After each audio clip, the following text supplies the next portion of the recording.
నమస్కారం. రండి, కూర్చోండి. సోదరులారా, మీ అందరికీ తెలుసు నేను స్త్రీ ద్వేషిని.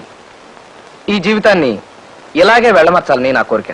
నా తమ్ముడు కృష్ణమూర్తిని నా పంథాలోనే పెంచుకుంటున్నాను. మా ఇంట్లో మేమిద్దరం మగవాళ్ళమే.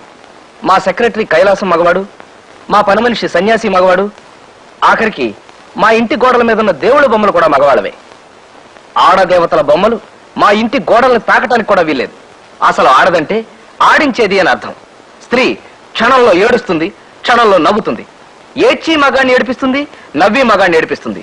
మగాడి మనసుతో చెడుగుడు ఆడుతుంది, వాడి గుండెతో గోళీలాడుతుంది. ఎంతెందుకు, ఆడది ముళ్ళు, మగాడు అరిటాకు. అరిటాకు వచ్చి ముళ్ళుమే పడ్డా, ముళ్ళు వెళ్ళి అరిటాకుమే పడ్డా చిరిగేది ఆకే, చెడేది మగాడి. పెళ్లిలో ఆడది ముహూర్త సమయంలో మగాడి నెత్తిన చేయి పెడుతుంది, అంతే. ఆ తర్వాత అదే చేత్తో ఏడాదికో అంగుళం చొప్పున మొగుణ్ణి అధః పాతాళానికి అణగదొక్కేస్తుంది. ఇక్కడ చప్పట్లు కొట్టుకోవచ్చే.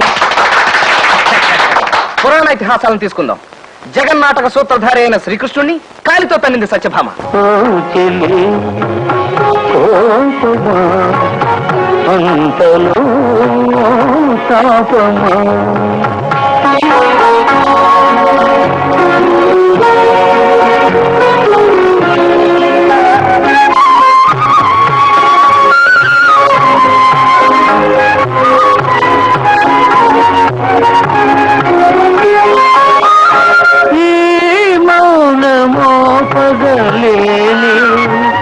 విరహాలు సైపగలేని తలవంచి నీ పదములకు మృత్యేములే. సాక్షాత్తు శ్రీరామచంద్రుణ్ణి మాయలేడిని తెమ్మని పంపి ఇక్కట్ల పాలు చేసింది సీత. దేవతల నవ్వుల్లాగా రవ్వల్లాగా ఆ కళకళలు పరికించారా? ఆ బంగారు లేడి ఎంత ముచ్చటగా ఉందో. అవుంది, మనోహరంగానున్నది. దాన్ని మచ్చిక చేయ మనసైంది స్వామి. నీ మక్కువ తీర్చుట నా విధి కాదా? తప్పనిసరైన పరిస్థితుల్లో తను పప్పు రుబ్బుతున్నా తమ జాతిని పొగుడుతూ పాడేలా చేసింది ఈ స్త్రీ జాతి. లేచింది నిద్ర లేచింది మహిళా లోకం, తతరిల్లింది పురుష ప్రపంచం. లేచింది మహిళా లోకం.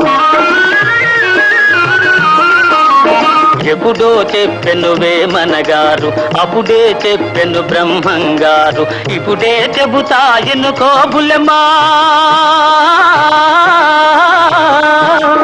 ఇప్పుడే చెబుతా ఎన్నుకో బుల్లెమ్మ. విసన్న చెప్పిన వేదం కూడా లేచింది, నిద్ర లేచింది మహిళా లోకం.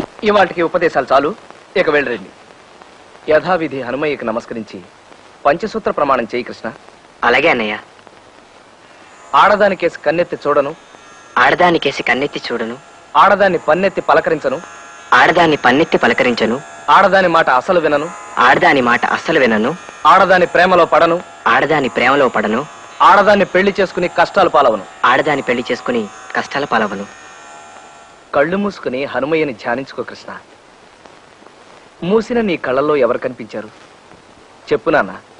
ఎవరో అమ్మాయి ఒంటి మీద బట్టలు లేకుండా స్నానం చేస్తుంది అన్నయ్య. అపచారం, అపచారం! నీ మనసును విషపూరితం చేయడానికి ఆ శంకిరి జాతి ప్రయత్నిస్తూ తుడిచేయి. నీ మనసులోంచి ఆ భావాలను తుడిచేయి. వెళ్ళు, వెళ్ళి కాలేజీకి రెడీ. హనుమయ్య. పిలిచావా రామయ్య?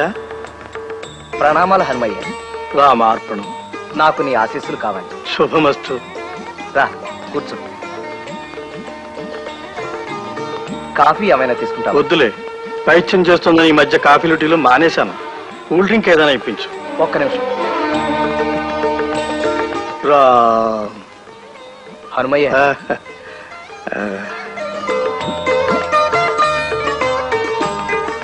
తమ్ముడు ఏమైపోతాడోనని భయంగా ఉంది హనుమయ్య. ఆ వయసు అటువంటిది రామయ్య. మనసు నీతి లేని కోతి లాంటిదైతే వయసు కళ్ళు లేని గుర్రం లాంటిది. కృష్ణుణ్ణి వీలైనంత అదుపులో ఉంచడానికి ప్రయత్నించు. ఆ ప్రయత్నంలోనే ఉన్నానయ్య. రాత్రే నారదుడు, తుంబరుడు, గరుత్మంతుడు మేమంతా సరదాగా కూర్చుని నీ గురించే ముచ్చరించుకున్నాం.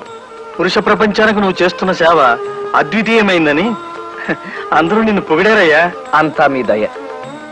మరిచాను, అతి త్వరలో నీ దగ్గరికి మరో బాధా సర్పదష్టుడు భార్యా బాధితుడు రాబోతున్నాడయ్యా. మరో భార్యా బాధితుడా?